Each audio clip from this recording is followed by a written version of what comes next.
Hello everyone, welcome to my channel code story with Mike. तो आज अपने dynamic programming के प्लेलिस्ट का वीडियो नंबर 93 करने जा रहे हैं। ओके, तो देखते हैं। लीड कोड नंबर 1289 है। देखो हार्ड मार्क्ड है, बट इस तरह का बहुत सिमिलर क्वेश्चन हमने एक बना रखा है। मिनिमम फॉलिंग पाथ सम 1, ये मिनिमम फॉलिंग पाथ सम 2 है। थोड़ा सा ही डिफरेंस है और आपको ये हार्ड नहीं लगेगा, ये मेरी गारंटी है। बहुत सिंपल सा सोल्यूशन हम लोग निकाल कर लाएंगे और मल्टीपल तरीके से इसको सॉल्व करेंगे। ठीक है, प्रॉब्लम का नाम है मिनिमम फॉलिंग पाथ सम 2।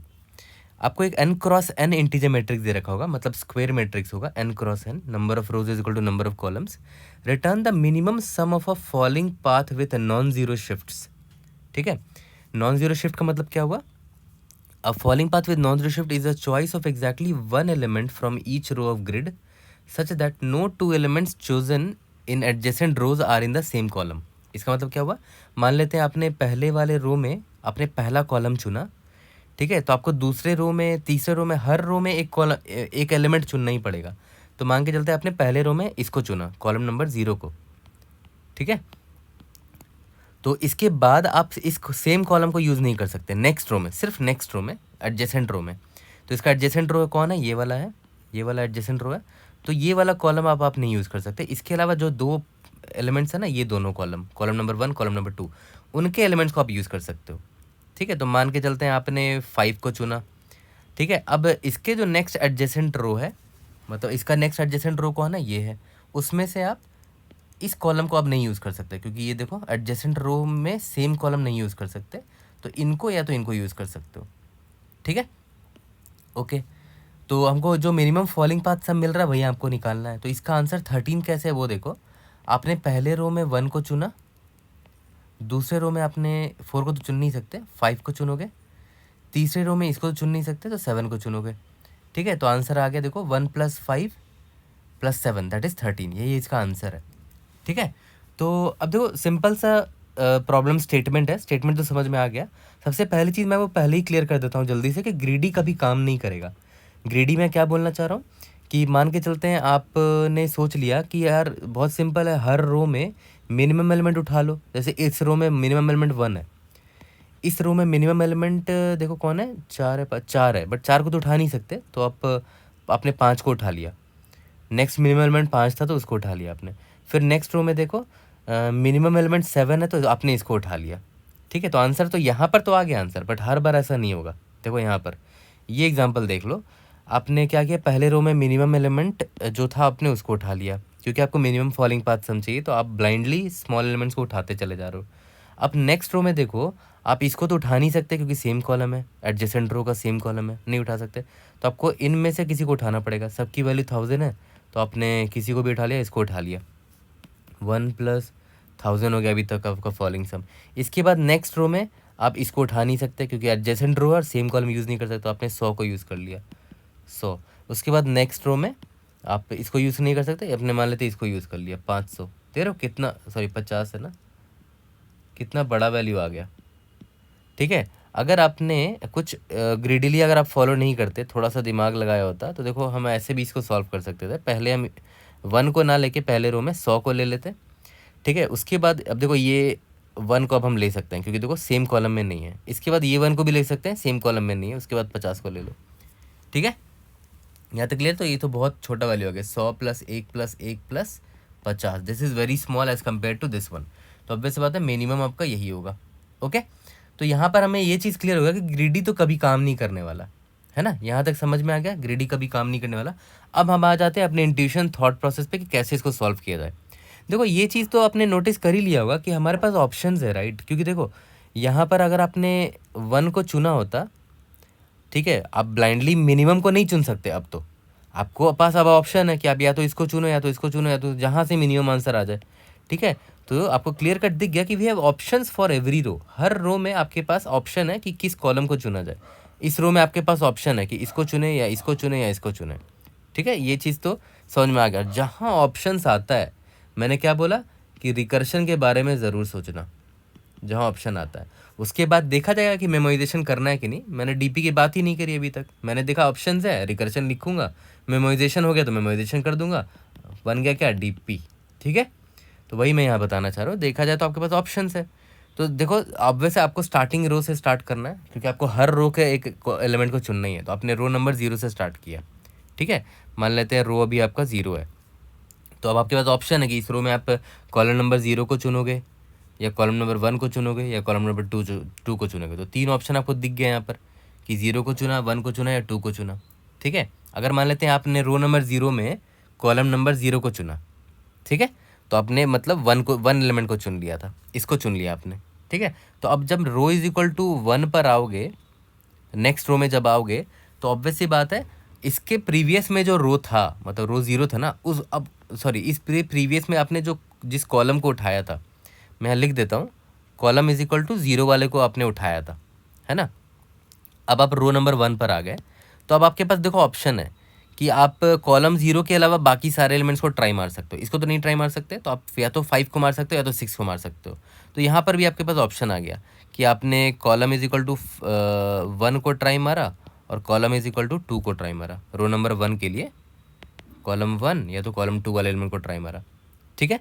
फिर सिमिलरली अगर आपने कॉलम 1 को ट्राई मारा, तो नेक्स्ट रो में जब आप आओगे, ठीक है, तो आपके पास ऑप्शन रहेगा कि आप कॉलम नंबर 0 या तो कॉलम नंबर 2 को ट्राई मार सकते हो, क्योंकि ये तो गया, है ना।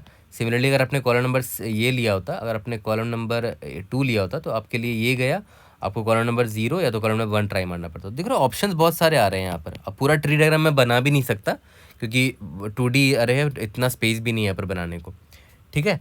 अगर मान लेते हैं आपने पहले रो में कॉलम नंबर 0 को नहीं चुना होता, तो आपने कॉलम में मान लेते हैं आपने कॉलम नंबर 2 को चुना, 1 को चुना होता, तो यहाँ पे मैं लिख देता हूँ आपने कॉलम नंबर 1 को चुना और एलिमेंट कौन है यहाँ पर, एलिमेंट नंबर 2 है, ठीक है। तो इसके बाद फिर आपके पास ये ऑप्शन गया, अब आप इसको चुन सकते हो या तो इसको चुन सकते हो। अगर आपने इसको चुना तो इसके बाद आपके पास 2 ऑप्शन है, इसको या तो इसको, ठीक है। और अगर आपने इसको चुना होता तो आपके पास ये गया और ये और ये। तो देखो ऑप्शंस ही ऑप्शंस है, तो ट्री डायग्राम भी बहुत बड़ा बनने वाला है 2D मैट्रिक्स के साथ। यहाँ पर बनाना मुश्किल भी है, जगह भी नहीं बचेगी इतनी, ठीक है। तो ये तो समझ में आ गया कि सिंपल सा ऑप्शन वाली बात हमें यहाँ करनी है, ठीक है। तो देखते हैं कितना सिंपल इसका रिकर्शन कॉल जो हम मारेंगे ना, कितना सिंपल होगा वो देखो। तो देखो आप कैसे लिखोगे कोड खुद सोचो। जैसे मान लेते हैं यहाँ पर 2D मैट्रिक्स था ना, यहाँ पर आपके पास ऑप्शन था कि आप या तो इसको चुनो या तो इसको चुनो या इसको चुनो पहले वाले रो के लिए। तो देखो for column is equal to 0, column is less than n, कौन से कॉलम को चुनना वही आपके पास ऑप्शन है, या तो कॉलम 0 को चुनो या तो कॉलम 1 को या तो कॉलम 2 को एंड सो ऑन। तो मैंने फॉर लूप लगा दिया कि मैं कौन सा कॉलम चुनूंगा, ठीक है। और इसके बाद देखो मैं क्या करूँ, मान लेते मैंने कॉलम 1 को चुना, सॉरी कॉलम नंबर 0 को चुना, ठीक है। तो मैं यहाँ पर एक सिंपल सा रिकर्शन कॉल कर दूंगा, बोलूँगा कि भाई देख मैंने कॉलम नंबर 0 को चुना है, अभी तुम करंटली रो नंबर 0 से स्टार्ट कर रहे हो, तो रो इज इक्वल टू 0 है, तो मैं यहाँ पर 0 भेज दे रहा हूँ, ठीक है। और मैं ग्रिड भेज देता हूँ उसको, ठीक है। तुम आगे का आंसर निकाल के ले आओ, आगे भी तुम ऑप्शंस देख लेना, नेक्स्ट रो में जब जाओगे तो वहाँ पर तुमको ऑप्शंस देख लेना, क्योंकि नेक्स्ट रो में भी जब जाओगे तो इस कॉलम के अलावा बाकी कॉलम्स में आपके पास ऑप्शंस होंगे। वो अब वो सॉल्व का काम है, वो उसके टेंशन है, मेरी टेंशन नहीं है, ठीक है। और यहाँ पर रिजल्ट में जो भी आएगा मैं मिनिमम स्टोर करता चलूँगा, result is equal to minimum of जो भी अभी तक मेरा रिजल्ट में स्टोर था, कॉमा सॉल्व से जो भी आ जाए, ठीक है। और लास्ट में मुझे कुछ नहीं करना, रिटर्न रिजल्ट कर देना है, ठीक है। यहाँ तक क्लियर है। तो सॉल्व का ही पूरा टेंशन है, मेरा टेंशन नहीं है। मैंने तो क्या किया, मैंने बोला कि पहला वाला जो रो है ना उसका या तो कॉलम 0 वाला एलिमेंट ले लो या तो कॉलम 1 एंड सो ऑन, और मैंने सॉल्व को कॉल कर दिया कि भाई अब मैंने ये कॉलम लिया है रो नंबर 0 का, ठीक है, ये मेरा रो है, अब बाकी सॉल्व फंक्शन को देखना है, ठीक है। तो अब सॉल्व फंक्शन यहाँ पर मैं आपको दिखा देता हूँ, बहुत सिंपल है सॉल्व फंक्शन भी। देखो सॉल्व है, याद है मैंने क्या भेजा था, मैंने कॉल भेजा कि मैंने कौन सा कॉलम का एलिमेंट लिया था, ठीक है। और अब मैंने रो भी भेज दिया कि अभी मैं करंट रो मेरा ये है, ठीक है। और मैंने इसका कौन सा एलिमेंट लिया है और मैंने ग्रिड भेज दिया, ओके। अब देखो यहाँ पर मैंने क्या बोला कि देखो ऑब्वियस ही बात है कि मैंने रो कोमा कॉल को तो ले लिया है, अब मुझे नेक्स्ट रो का देखना है, राइट। तो नेक्स्ट रो में यानी कि रो +1 का अब मुझे देखना है, वहाँ पर भी मेरे पास ऑप्शन है कि मैं कौन सा कॉलम लूँ, ठीक है। तो उस पर भी मैं यहाँ पर फॉर लूप लगा देता हूँ कि नेक्स्ट कॉलम मुझे कौन सा चुनना है, या तो वो 0 से होगा, next column less than n तक जाएगा, नेक्स्ट कॉलम ++ होगा, ठीक है।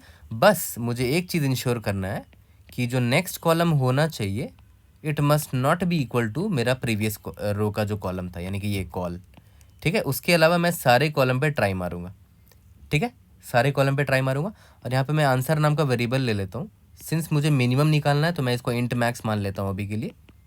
ठीक है, यहाँ तक क्लियर है। और मैं बोल दूंगा कि भाई answer is equal to minimum of जो भी आंसर आएगा, फर्दर रिकर्शन कॉल तुम मार दो नेक्स्ट रो के लिए। ये नेक्स्ट कॉलम कौन सा होने वाला है, ये होने वाला है। और नेक्स्ट रो तो ऑब्वियस है, रो प्लस वन होगा, क्योंकि रो तो एक एक करके बढ़ेगा ही बढ़ेगा, है ना। और ग्रिड आपने भेज दिया। ठीक है, अब ये पूरा ट्रायल मारने पे हर एक कॉलम, नेक्स्ट रो के आप हर एक कॉलम पे ट्राई मारोगे। ठीक है, जो जहाँ से मिनिमम आंसर आ जाए, जहाँ से भी मिनिमम आंसर आ जाए, आपको कुछ नहीं करना है, आपको सिंपली रिटर्न क्या करना है, रिटर्न, याद करो आपने रो कॉमा कॉलम वाले एलिमेंट को तो लिया ही था। ठीक है, तो उसको मैं ऐड कर ही लूँगा, grid of row comma column को, प्लस जो फर्दर रिकर्शन कॉल करके मैंने मिनिमम आंसर निकाला होगा बाकी रोज और बाकी फर्दर रोज के लिए, वहाँ से जो भी आंसर आएगा मैंने आंसर में स्टोर कर लिया था, वो मैं यहाँ ऐड कर दूंगा।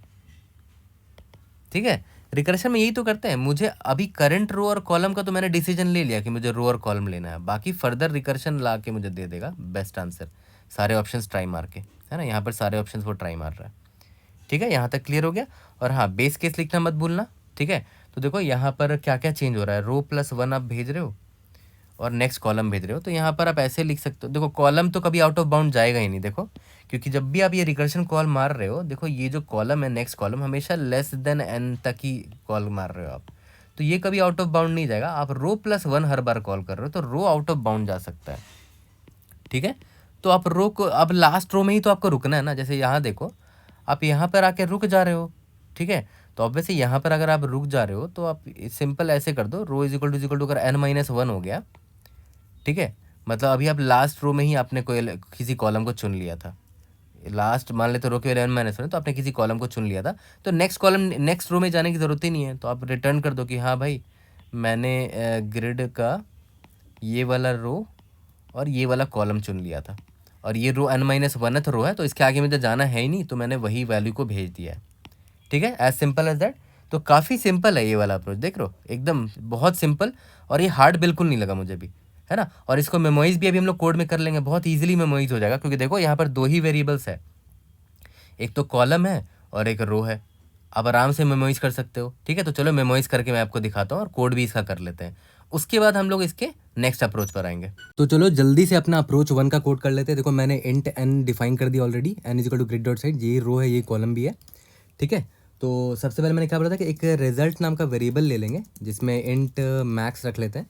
ठीक है, for int column is equal to 0 लूँ या कॉलम इज इक्वल टू 1 लूँ एंड सो ऑन, कोई भी कॉलम ले सकता हूँ मैं।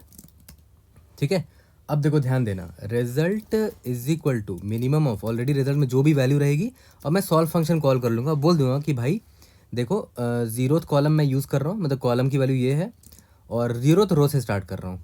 ठीक है, ग्रिड भेज दे रहा हूँ, अब तुम्हारा काम है तुम फर्दर मुझे आंसर निकाल के दे दो, रिटर्न यहाँ पर रिजल्ट कर देंगे। अब पूरा काम सॉल्व का है। ठीक है, रिकर्शन में यही तो होता है, रिकर्शन लीप ऑफ फेथ बोलते हैं इसको। रिकर्शन पर आप छोड़ दिए और उसका काम है, रिकर्शन आपको सारा काम करके दे देगा।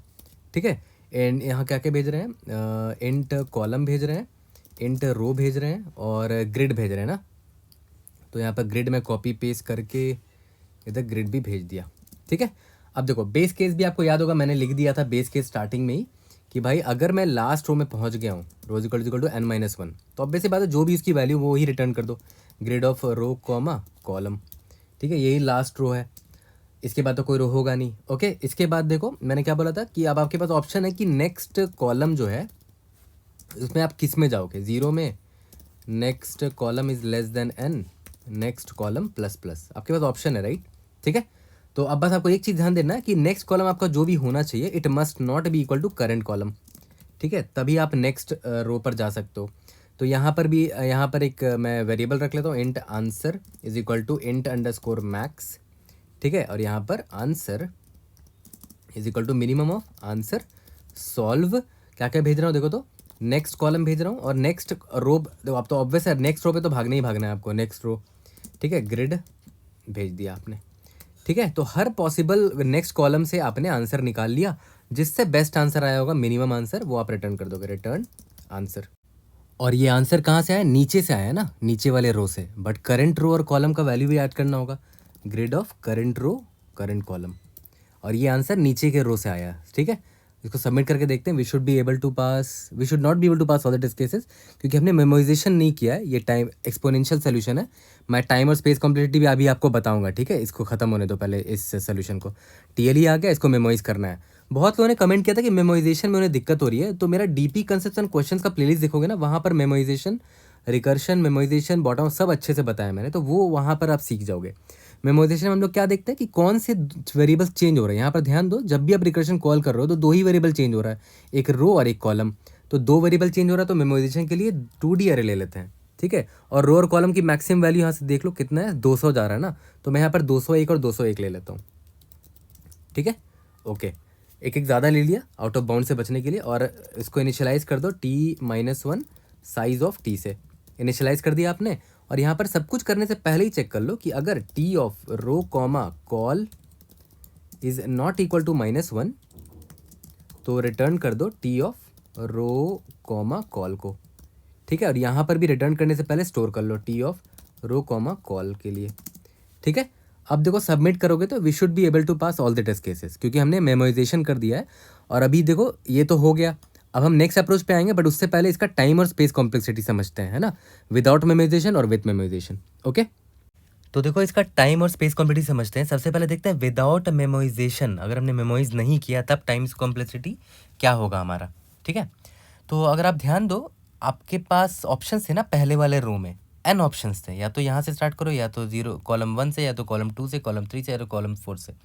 ठीक है, टोटल एन पॉसिबिलिटीज़ हैं। ओके, इसके बाद वाले रो में अगर आप नोटिस करो तो मेरे पास कितने पॉसिबिलिटी हैं। मान लेते हैं अगर आपने एक इसको चुना तो इसके अलावा जो रिमेनिंग है इतने पॉसिबिलिटीज़ हैं, n-1 पॉसिबिलिटी है। तो वर्स्ट केस में चलो मैं n ही लिख देता हूँ इसको अप्रॉक्सीमेटली, n-1 को मैं अप्रॉक्सीमेटली n लिख देता हूँ। ठीक है, उसके बाद भी यहाँ पर n पॉसिबिलिटी है, उसके बाद यहाँ पर n पॉसिबिलिटी, उसके बाद यहाँ पर n पॉसिबिलिटी है। तो देखो टोटल कितने पॉसिबिलिटी निकल कर आ गए, n का पावर n पॉसिबिलिटी निकल कर आ गया, है ना, n का पावर n पॉसिबिलिटी निकल कर आ गया। ये आपको क्लियर हो गया, क्योंकि देखो यहाँ पर n पॉसिबिलिटी है, उसके बाद वाले में n-1, जिसको अप्रॉक्सीमेटली मैंने n लिख दिया है, यहाँ पर भी n-1, फिर n-1 एंड सो ऑन। तो इतने पॉसिबिलिटी है मेरे पास। ठीक है, अब इसका मतलब क्या हुआ, सबको मल्टीप्लाई करना पड़ेगा सारे पॉसिबिलिटी निकालने के लिए, तो n का पावर n पॉसिबिलिटीज हो गया। ठीक है, और एक चीज़ और ध्यान दो, हर सेल के लिए, मतलब हर पॉसिबिलिटी के लिए आप एक फॉर लूप भी कॉल कर रहे हो। देखो ध्यान दो, जब भी आप रिकर्शन कॉल कर रहे हो, इसके अंदर देखो आप एक और एक्स्ट्रा फॉर लूप कॉल कर रहे हो, जिसमें आप हर कॉलम पे इटरेट मार रहे हो, है ना। हर एक रिकर्शन कॉल पे आप हर एक बार ये फॉर लूप कॉल कर रहे हो, जिसकी वजह से ओ ऑफ एन यहाँ पर लग रहा है। ठीक है, तो देख रहे हो हर पॉसिबिलिटी में आप एक फॉर लूप कॉल कर रहे हो, जिसको एन टाइम कॉम्प्लेक्सिटी, तो एन का पावर है N into N time complexity हो जाएगा। ये कब का टाइम कॉम्प्लेक्सिटी हो, जब आपने मेमोराइज नहीं किया। और स्पेस कॉम्प्लेक्सिटी तो बस जो रिकर्शन का जो स्टैक स्पेस है वो लगेगा, लेकिन उसके अलावा हमने कोई एक्स्ट्रा स्पेस नहीं लिया है, तो auxiliary extra space time space complexity O of 1 हो जाएगा। लेकिन रिकर्शन हमने किया है कॉल, राइट, तो एक्स्ट्रा स्पेस कॉम्प्लेक्सिटी तो लगेगा ही। अगर आप रिकर्शन का ट्री डायग्राम बनाओगे तो जो डेप्थ होगा वो उसका इतना स्पेस कॉम्प्लेक्सिटी ले लेगा सिस्टम का। बट अगर हमने मेमोराइज कर दिया तो इतना जो स्टेट्स है, कितना स्टेट्स है total, n into N states है ना, 1 2 3 4 5 6 एन सो वन, ये सारे n स्टेट्स है, n क्रॉस n।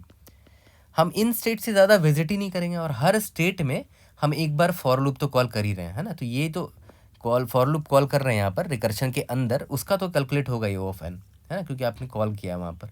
ठीक है, तो इसका time complexity O of N cube हो जाएगा, और space complexity O of N square हो जाएगा, क्योंकि आपने मेमोराइज करने के लिए एक 2D अरे लिया था। ठीक है, यहाँ तक क्लियर हो गया टाइम और स्पेस कॉम्प्लेक्सिटी। अब हम लोग आ जाते हैं अपने सेकंड अप्रोच पर। तो देखो अब अपना अप्रोच 2 यानी कि बॉटम अप स्टार्ट करते हैं। आपको याद होगा minimum following path sum one का आप लोगों ने भी बताया था कमेंट में कि बॉटम अप ज़्यादा आसान होता है वैसे प्रॉब्लम्स का लिखना, क्योंकि आपको आराम से 2D अरे पहले से ही दे रखा है, और बॉटम अप काफ़ी सिंपली आप लिख पाते हो। ठीक है, तो सिमिलरली यहाँ पर भी बहुत आसानी से आप लिख पाओगे। देखो आपको याद होगा कि अभी जस्ट थोड़ी देर पहले हमने यही वाला कोड लिखा था, याद है, ये कौन सा कोड है, रिकर्शन मेमोराइजेशन वाला कोड है। ठीक है, तो अब एक चीज़ ध्यान दो, सबसे पहले तो मैंने आपको बोला था कि भाई दो चीज़ें चेंज हो रही हैं, एक रो कॉमा कॉलम। तो ऑब्वियस ही बात है, जब 2D अरे बनाओगे तो 2 डायमेंशन का बनाना। ठीक है, i, J, बॉटम अप के लिए आपने 2D अरे ये ले लिया है, और आपको स्टेट पहले डिफाइन करना पड़ता है जब भी आप बॉटम अप लिखते हो। अगर आपको ये चीज़ें नहीं समझ में आ रही हैं तो डीपी कंसेप्ट्स एंड क्वेश्चंस वाला प्लेलिस्ट मेरा ज़रूर से देखना, वहाँ पर मैंने रिकर्शन, मेमोराइजेशन, बॉटम अप सब अच्छे से समझाया है।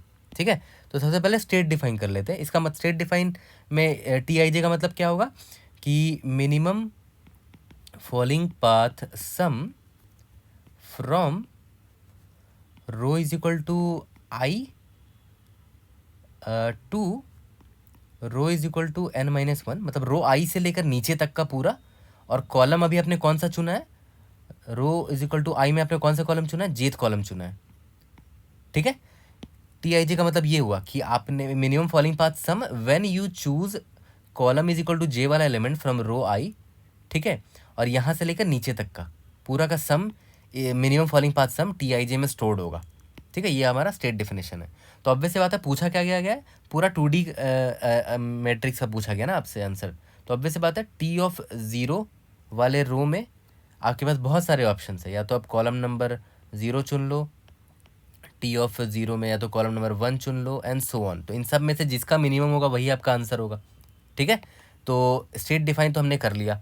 अब देखो एकदम एग्जैक्टली यही कोड मैं उतार दूंगा बॉटम अप को कन्वर्ट करने में करते वक्त। ठीक है, तो अब याद करो एक चीज़ मैंने आपको बहुत पहले सिखाया था कि जब भी अब मल्टीपल वीडियोज़ में मैंने आपको सेम चीज़ बता रखी है कि अगर आप ध्यान दो कि जब भी आप बॉटम अप भरते हो ना, मान लेते हैं बॉटम अप भर रहे हो आप 0 1 2 3 0 1 2 3, तो अगर आप इस रिकर्शन कॉल पे ध्यान दो, यहाँ पर रिकर्शन मेमोराइजेशन पे, तो देख रहे हो आप करंट रो कॉमा कॉल का आप भरने के लिए आप रो +1 और नेक्स्ट कॉल को भेज रहे हो।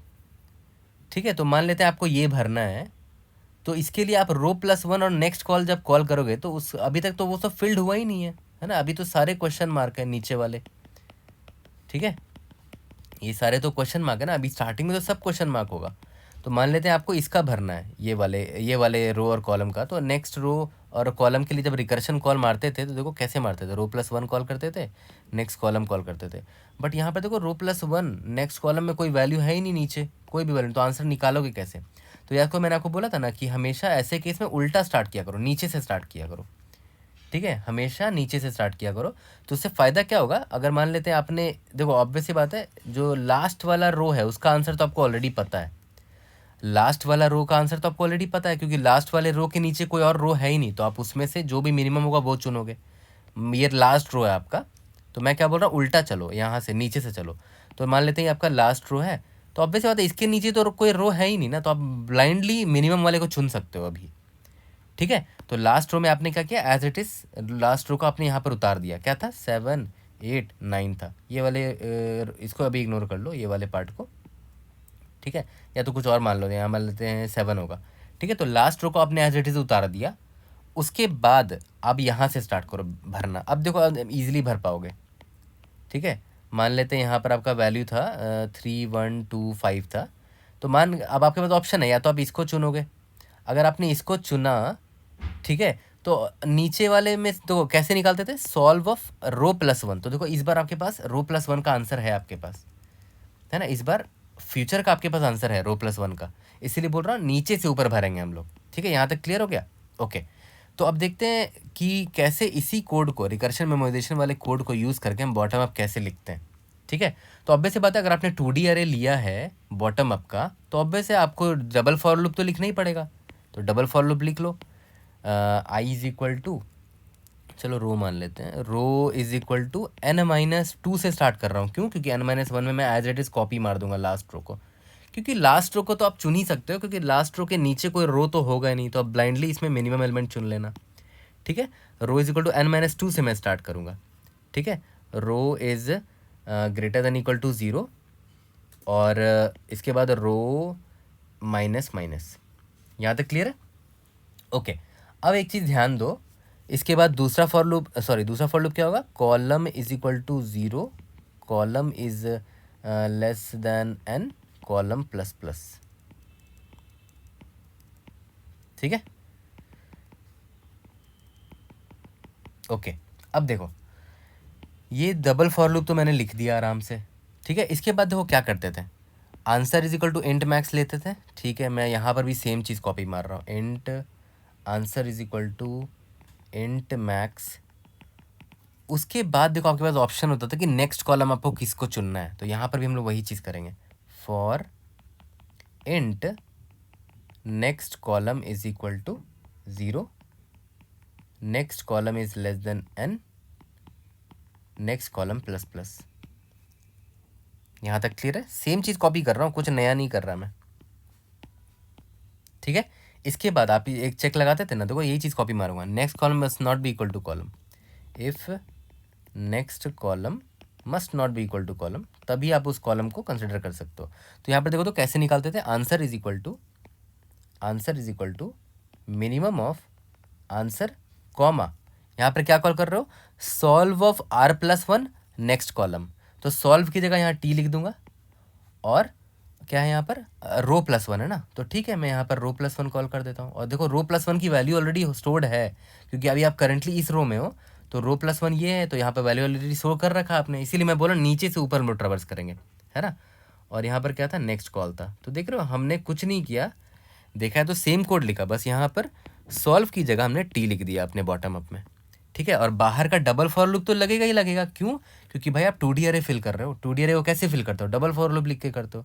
और बाकी ये फॉर लूप तो लिखना ही पड़ेगा ना आपको, नेक्स्ट कॉलम में कौन सा, नेक्स्ट रो में कौन सा कॉलम चुनना है, ठीक है। तो वो आपने यहाँ से कर दिया एग्जैक्टली, रिकर्शन मेमो वाला कोड चिपका दिया आपने यहाँ पर, ठीक है। तो जैसे ही यहाँ इस फॉर लूप से आप बाहर निकलोगे, आपको आंसर का एक मिनिमम वैल्यू मिल चुका होगा, राइट। तो यहाँ से आप जैसे ही बाहर निकले, आप बस यहाँ पर असाइन कर देना कि ठीक है भाई, करंट रो और करंट कॉलम का मुझे आंसर अब डालना है, तो आंसर तो मिनिमम मिल गया, plus grid row comma col में जो भी वैल्यू रही होगी, है ना। ये खत्म हो गया, ये सारा मान लेते हैं 2D अरे इससे फिल हो जाएगा। देखो ध्यान दो, इस लाइन पर ध्यान देना, ये मैंने क्या किया है, ये लाइन पे ध्यान देना। देखो अभी आपको करंट रो और करंट कॉलम, रो कॉमा कॉलम का आंसर निकालना है, तो उस रो कॉमा कॉलम में ऑलरेडी कोई वैल्यू रहा होगा, ये रहा ग्रिड रो कॉमा कॉलम। अब उसके नेक्स्ट वाले रो में किसको उठाना है, तो वो तो मैंने यहाँ से निकाल लिया मिनिमम वाले वेरिएबल में, वो मैंने यहाँ स्टोर कर दिया। भाई यहाँ पर भी तो वही कर रहे थे, grid row comma column plus minimum जो आंसर था, भाई वही तो यहाँ भी कर रहे हैं, grid row comma call minimum जो आंसर था। तो देखा है तो रिकर्शन मेमोराइजेशन को बस छाप दिया हमने यहाँ पर बॉटम अप वाले अप्रोच में, ठीक है। यहाँ तक क्लियर हो गया। अब देखो सेम चीज़ को मैं ना आपको यहाँ करके दिखा भी देता हूँ, आई थिंक ये ज़्यादा बेस्ट रहेगा आपके लिए। देखो यहाँ पर आपने क्या किया, मान लेते हैं कि आपने एक 2D अरे बना लिया टी, है ना, 1 2 1 2, और अपने लास्ट रो में एज इट इज़ भर दिया 7 8 9, भाई क्योंकि लास्ट रो है, लास्ट रो के नीचे कोई रो है ही नहीं, तो यही जो भी वैल्यू आपने उसको एज इट इज़ चिपका दिया, ठीक है। ओके, अब देखो यहाँ पर ध्यान देना, अभी आप नेक्स्ट रो पर आए हो, यहाँ पर आपको अभी इन सब की वैल्यू निकालनी है, ठीक है। तो मान के चलते हैं अभी आप यहाँ पर हो, ठीक है।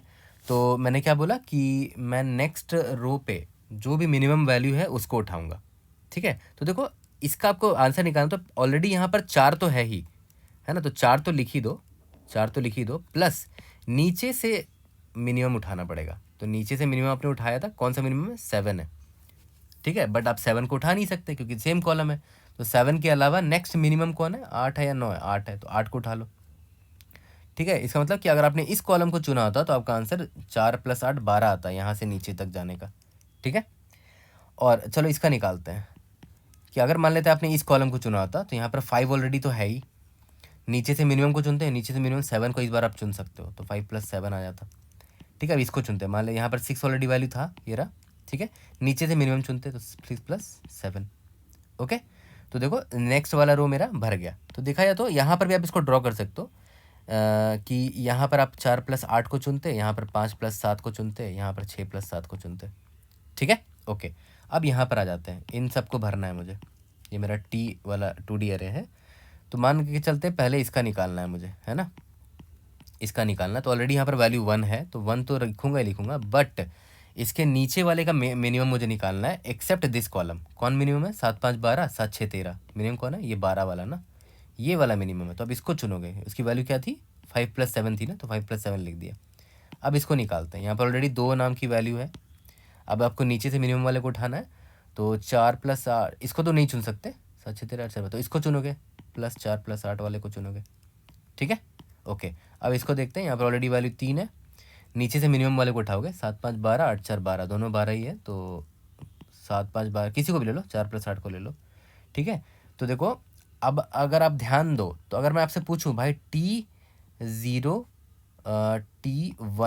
T01 का मतलब क्या हुआ कि अगर आपने 0th रो में फर्स्ट कॉलम को चुना होता तो आपका मिनिमम आंसर क्या आता? 8 4 12 13 14, 14 आता आंसर। यहाँ 14 स्टोर्ड है ना, ठीक है। अगर आपने T0,0 इसका वैल्यू क्या है देखो तो 13 है। इसका मतलब पता क्या हुआ कि अगर आपने 0th रो में 0th कॉलम को चुना होता तो आपका मिनिमम आंसर 13 आता, नीचे से ऊपर से लेके नीचे तक फॉलिंग पाथ सम 13 आता। देखो 13 है भी, ठीक है। तो Ti, J का मतलब अभी आपको यहाँ से ज़्यादा अच्छे से क्लियर होगा, इसलिए डायग्राम बेटर था, डायग्राम से ज़्यादा अच्छा समझ में आता है, ठीक है। कोड तो कुछ नहीं है, रिकर्शन मेमोराइजेशन से आपने कोड को एज इट इज छाप दिया, बॉटम अप बना दिया, बट ये विजुअलाइज करना ज़्यादा इंपॉर्टेंट था, है ना। ये विजुअलाइज करना ज़्यादा इंपॉर्टेंट था। तो देखो यहाँ पे मैं फिर से दिखाता हूँ, 7 8 9 तो फिक्स्ड है, यहाँ पर 4 आया, 4 इसको तो ले नहीं सकता, नीचे वाले को किसी को लेगा, तो 8 और 9 में से 8 को उठाया, तो ये बन गया 4 + 8, ठीक है। अब 5 की बारी है, तो 5 किसको उठाएगा? 7 को उठाएगा, 5 + 7, 6 किसको उठाएगा? 7 को उठाएगा, 6 + 7, ठीक है। सिमिलरली 1 किसको उठाएगा? 1 उठाएगा इस नेक्स्ट रो में से, किस पूछेगा कि भाई तुम लोग में से कौन सा मिनिमम फॉलिंग पाथ सब मुझे दे रहा है, इसके अलावा कौन कौन दे रहा है? 7 6 13 7 5 12, तो बोलेगा मुझे ले लो 5 + 7 को, ठीक है, एंड सो ऑन। समझ में आ गया? अच्छे से क्लियर हो गया? तो देखा जाए तो बॉटम अप ज़्यादा आसान लगा मुझे तो इस प्रॉब्लम का। तो जल्दी से चलते हैं, इसका बॉटम अप करते हैं, और टाइम कम्प्लीट इधर ही बता देता हूँ आपको। टाइम कम्प्लीट कितना है देखो तो, O(n³ तो क्लियर कट दिख रहा है आपको, बाहर n² और यहाँ पर एक n³ दिख गया। और स्पेस कॉम्प्लेक्सिटी आपने कितना लिया? O(n²) स्पेस कॉम्प्लेक्सिटी लिया, जो t आपका जो 2D है वो उसका स्पेस कॉम्प्लेक्सिटी O(n²) है, ठीक है। जल्दी से इसका कोड करते हैं, उसके बाद फर्दर और भी अप्रोचेज में आते हैं। तो चलो अब अपना अप्रोच टू यानी कि बॉटम अप से कर लेते हैं। तो इसमें भी हम क्या करेंगे, 2D अरे ले लेते हैं n×n का।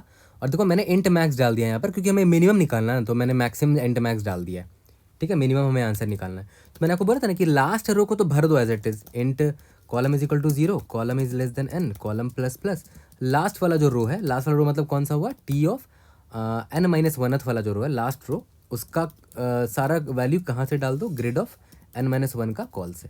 तो एज इट इज पूरा का पूरा वैल्यू डाल दिया। अब तो कुछ नहीं करना है, एक 2D अरे को भरने के लिए 2 फॉर लूप लगते हैं। Row is int row is equal to n-2 से स्टार्ट करेंगे, row is greater than equal to 0 और रो माइनस माइनस, ठीक है। डबल फॉर लूप लिखना पड़ता तो डबल फॉर लूप लिख दिया मैंने, column is equal to 0, column is less than n, column plus plus, ठीक है। ये तो हो गया मेरा डबल फॉर लूप, क्योंकि मुझे 2D अरे भरना है, टी जो है मेरा 2D अरे, तो डबल फॉर लूप लगेगा, ठीक है। इसके बाद तो सेम चीज़ है रिकर्शन वाला, देखो कॉपी पेस्ट मारो रिकर्शन वाला code, int answer is equal to int max for int next column is equal to 0, next column is less than n, next column plus plus, ठीक है। If next column is not equal to मेरा current column है, तभी मैं next column को ले सकता हूँ नेक्स्ट वाले रो का, ठीक है। यहाँ तक क्लियर हो गया? तो यहाँ पर एक वेरिएबल ले लिया था हमने, answer is equal to minimum of answer comma. अब देखो ध्यान देना, टी ऑफ रो +1, ये नेक्स्ट रो है, वहाँ का नेक्स्ट कॉलम का वैल्यू, ठीक है। मैंने वैल्यू ले लिया, जो भी मिनिमम आएगा वो मैं आंसर वेरिएबल में स्टोर कर लूँगा, और जैसे ही यहाँ से निकलूँगा मैं इसमें स्टोर कर दूंगा कि T of row comma col will be equal to grid of already जो भी वैल्यू है रो कॉमा कॉल में प्लस आंसर। एग्जैक्टली वही कर रहा हूँ जो मैंने रिकर्शन मेमोराइजेशन में किया था, कुछ डिफरेंस नहीं है उसमें, ठीक है। अब जब बाहर निकलूंगा फॉर लूप से, तो आपको पता होगा कि आप नीचे से ऊपर भर रहे थे ना, तो देखो पहले रो में पूरे का आंसर आ चुका होगा, पहले रो के सारे कॉलम में। तो आपको क्या करना है, पहले रो में इस टी के पहले रो में जो मिनिमम वैल्यू वही आपका आंसर होगा, है ना। आपको याद होगा मैंने इसका स्टेट क्या डिफाइन किया था, टी ऑफ i, j का minimum falling path sum from ith row to n-1th row, ठीक है, when you choose jth column in ith row, ठीक है। तो ऑब्वियस सी बात है, मुझे 0th रो से n-1th रो तक का मिनिमम फॉलिंग पाथ सम चाहिए, और कॉलम मैं कोई भी चूज कर सकता हूँ 0th रो में, तो मैं सभी का आंसर सभी को चेक कर लूँगा। Int result is equal to int underscore max, ठीक है, for int column is equal to 0, column is less than n, column plus plus, ठीक है। Result is equal to minimum of result comma T का पहलावा रो 0th रो और column call, ठीक है, यहाँ तक क्लियर है। रिटर्न रिजल्ट, ठीक है, सबमिट करके देखते हैं। We should be able to pass all the test cases. Time और स्पेस कॉम्प्लेक्सिटी तो बहुत क्लियर कट आपको दिख रहा है। ओ ऑफ एन क्यूब है टाइम कॉम्प्लेक्सिटी, देखो एन स्क्वायर यहाँ और यहाँ पर एन, और space complexity O of N square है। ठीक है, अब हम लोग आ जाते हैं अपने थर्ड अप्रोच पर। तो देखो आते हैं अब अपने अप्रोच 3 पे, जो कि फर्दर ऑप्टिमाइजेशन पर है। और ये ऑब्जर्वेशन बहुत सिंपल ऑब्जर्वेशन है, आपको खुद यहाँ से देखो रियलाइज़ होगा। अगर आप अपने बॉटम अप वाले कोड पर देखो अगर आप, तो चलो ये दोनों फॉर लूप तो समझ में आ रहा है मुझे, ठीक है। और इसके बाद वाला जो फॉर लूप है इस पर अगर आप ध्यान दो तो हम कर क्या रहे हैं देखो, तो नेक्स्ट रो, इसी टी का नेक्स्ट रो, ठीक है, और नेक्स्ट कॉलम जो है ना, रो प्लस वन तो फिक्स्ड है, ठीक है, नेक्स्ट रो से ही निकालना है। लेकिन नेक्स्ट कॉलम कौन सा चुनना है वही निकाल रहे हैं ना, उसमें जो मिनिमम वैल्यू है उसी को चुन रहे हैं। आप ध्यान दो, नेक्स्ट रो में मिनिमम वैल्यू जिसका है उसी वाले कॉलम की वैल्यू को चुन रहे हैं ना, to T row plus one next column, देखो मिनिमम निकाल रहे हैं यहाँ पर, ठीक है। तो देखा जाए तो आपको नेक्स्ट वाले रो से मिनिमम ही वैल्यू तो चाहिए। अगर आपको बिलीव नहीं तो मैं आपको दिखा भी देता हूँ। याद करो, बॉटम अप जब हम कोड कर रहे थे तो हमने 7 8 9 तो एज इट इज़ लिख दिया था, क्योंकि ये लास्ट रो था। इसके बाद वाले में याद करो हम क्या करते थे, यहाँ पर मान लेते इसका आंसर निकालना है, तो यहाँ पर ऑलरेडी 4 वैल्यू तो था ही। इस सेल को अगर मैं चुनता हूँ, अगर मैं इस कॉलम को चुनता हूँ तो 4 तो रहेगा ही, प्लस नीचे से याद करो मैं मिनिमम उठाता था, नीचे वाला टी रो प्लस वन, ये मान लेते हैं ये रो है और ये रो प्लस वन हुआ मेरा, है ना। तो ये नेक्स्ट कॉलम कौन सा होगा, या तो ये या तो ये या तो ये। लेकिन उसमें भी रिजेक्शन होता था, रिजेक्शन बोल रहा हूँ, उसमें भी हम एक्सेप्ट किसको करते थे, उस कॉलम को नहीं करते थे जो सेम कॉलम में फॉल कर रहा है। तो इनमें से मैं मिनिमम उठाता था। तो भाई देखा जाए तो मिनिमम ही तो चुनना है, देखा है तो मिनिमम ही चुनना है। तो देखो इस बार जो मिनिमम है वो सेम कॉलम में फॉल कर गया इसका, तो कोई बात नहीं, इसको नहीं चुनेंगे, इसके बाद वाले मिनिमम को चुन लेंगे। और क्या, ज़्यादा से ज़्यादा क्या होगा, मिनिमम जो नंबर है मेरे नेक्स्ट रो में, जो मिनिमम वैल्यू है वो हो सकता है सेम कॉलम में फॉल कर जाए, जैसे ये वाले केस में सेम कॉलम में फॉल करे, कोई बात नहीं, इसके बाद वाले मिनिमम को चुन लेंगे, ठीक है। तो मुझे देखा है तो दो ही चीज़ का हमें ध्यान रखना है कि नेक्स्ट रो में मिनिमम वैल्यू या मिनिमम कॉलम कौन सा है, कौन सा कॉलम है जिसमें मिनिमम वैल्यू है। तो इसका वेरिएबल का नाम आप ऐसे रख सकते हो कि नेक्स्ट रो में मिनिमम कॉलम कौन सा है, मतलब कौन सा कॉलम है जिसमें मिनिमम वैल्यू है, ठीक है। तो अगर आप ध्यान दो तो ये कॉलम तो हम नहीं लेंगे, राइट, क्योंकि सेम कॉलम है। तो मैं क्या करूँगा, मैं दोनों का ट्रैक रखूँगा कि दोनों में एक तो नेक्स्ट मिनिमम हो गया, ठीक है, नेक्स्ट मिनिमम कॉलम 1 रख लेते हैं और नेक्स्ट मिनिमम कॉलम 2 रख लेते हैं। ये क्या रखेगा, फर्स्ट मिनिमम का ट्रैक रखेगा, first minimum in the next row, और ये रखेगा second minimum in the next row, ठीक है। क्योंकि ऑब्वियस सी बात है, तो मैंने सेकंड मिनिमम भी क्यों रखा, क्योंकि देखो ऐसा भी केस हो सकता है कि इसको जब नेक्स्ट रो से मिनिमम चाहिए तो जो कॉलम मिल रहा है मिनिमम वाला वो तो सेम कॉलम है, तो उसको तो ये नहीं ले पाएगा, तो उसके बाद वाले मिनिमम को ही ढूंढेगा, ठीक है। तो यहाँ पर अगर आप ध्यान दो रो प्लस वन इस वाले रो में, तो सबसे पहला मिनिमम कॉलम कौन सा है, रो नंबर की कॉलम नंबर 0 है। क्यों, क्योंकि वहाँ पर वैल्यू 7 है, ठीक है। तो मैं कॉलम लिख रहा हूँ क्योंकि आप कॉलम से ही मैच कर पाओगे ना कि ये 0th कॉलम है और नेक्स्ट रो में कौन से कॉलम में मिनिमम है, 0th वाले कॉलम में मिनिमम है, तो ऑब्वियसली मैं 0 0 सेम कॉलम को नहीं ले सकता। और नेक्स्ट मिनिमम जो है ये तो 7 है, नेक्स्ट मिनिमम वैल्यू कौन सा दिख रहा है, मुझे 8 दिख रहा है, तो उसका कॉलम क्या है, 1 है, तो वो मैं यहाँ स्टोर कर लूँगा, ठीक है। अब मैं यहाँ पर आया, अब देखो कितना आसानी से मैं आंसर निकाल पाऊँगा। मैं यहाँ पर आया, इधर वैल्यू 4 थी वो तो लिख ही दूंगा, प्लस ये फॉर लूप मैं नहीं लिखूंगा अब ये वाला, अब ये फॉर लूप मैं लिखूंगा ही नहीं, ठीक है। मैं डायरेक्ट ये पूछूंगा कि नेक्स्ट रो में मिनिमम कौन है, तो मैं बताऊंगा कि भाई नेक्स्ट रो में ना मिनिमम वैल्यू 7 है, जो मैंने इस वेरिएबल में स्टोर कर रखा है नेक्स्ट मेन कॉल 1 में, ठीक है। उसके कॉलम नंबर 0 है, लेकिन वो तो बोलेगा भाई मेरा भी तो कॉलम 0 है, तो मैं कॉलम 0 के अलावा बताओ, तो कॉलम 0 के अलावा नेक्स्ट मिन कॉल 2 में मैंने स्टोर कर रखा है, कॉलम 1 में एक छोटा वैल्यू है, तो कॉलम 1 ये रहा, तो हाँ 4 + 8 में इसको ले लूँगा, ठीक है। यहाँ तक क्लियर हो गया, ओके। तो ये चीज़ समझ में आ गया। सिमिलरली अब देखो ध्यान दो, अब इसका भी भरते हैं, इसका ऑलरेडी वैल्यू यहाँ पर 5 है, तो 5 तो लिख ही दिया, प्लस नीचे से निकालते हैं मिनिमम। तो ये फिर पूछेगा कि रो प्लस वन में मिनिमम कौन है, तो मैं बोलूँगा रो प्लस वन में मिनिमम, पहला मिनिमम जो है ना वो कॉलम नंबर 0 पर है, मतलब ये है। और ऑब्वियस सी बात है इसका कॉलम नंबर 1 है, इसका तो कॉलम नंबर 1 है ना, तो ऑब्वियस ये ले सकता है इस 7 को, तो 7 को ही ले लेगा पहले वाले एलिमेंट को। यहाँ तक क्लियर है, ओके। अब यहाँ पर आते हैं, यहाँ पर ऑलरेडी 6 है वैल्यू, तो 6 तो ले लिया। अब नीचे रो प्लस 1 से मिनिमम वैल्यू कौन है, ये 7 है, कॉलम नंबर 0 पर था, ये रहा यहाँ पर कॉलम नंबर 0 पर था, तो मैंने उसकी वैल्यू ले ली, यहाँ पर 7 है ना, 7 ले ली। ठीक है, इसको नहीं ले सकता था बट इसके अलावा तो ले सकता था, उसमें मैंने मिनिमम को चुन लिया, 7 को चुन लिया। यहाँ तक क्लियर है? ओके। अब मैं जब यहाँ पर आया, अब मेरा ये रो है और रो प्लस 1 ये हो जाएगा मेरा, है ना, रो अभी मेरा ये है। तो अब आप खुद सोचो कि भाई ये वाले रो में का आंसर निकालने के लिए रो प्लस 1 कौन है, ये है। तो अब मुझे रो प्लस 1 का मिनिमम और नेक्स्ट मिनिमम पता होना चाहिए था, तो मुझे ना इसी वक्त अपडेट कर देना चाहिए था। जब मैं इस रो को जब मैं फिल कर रहा था ना, तो उसी वक्त मुझे अपडेट कर देना चाहिए था इसको भी। वो मैंने अपडेट नहीं किया बट कोई बात नहीं, हम लोग कर लेंगे। तो अभी मान के चलते मैंने अपडेट कर दिया था कि सबसे छोटा वाली कौन से कॉलम में है, 4 8 12 7 5 12 7 6 13।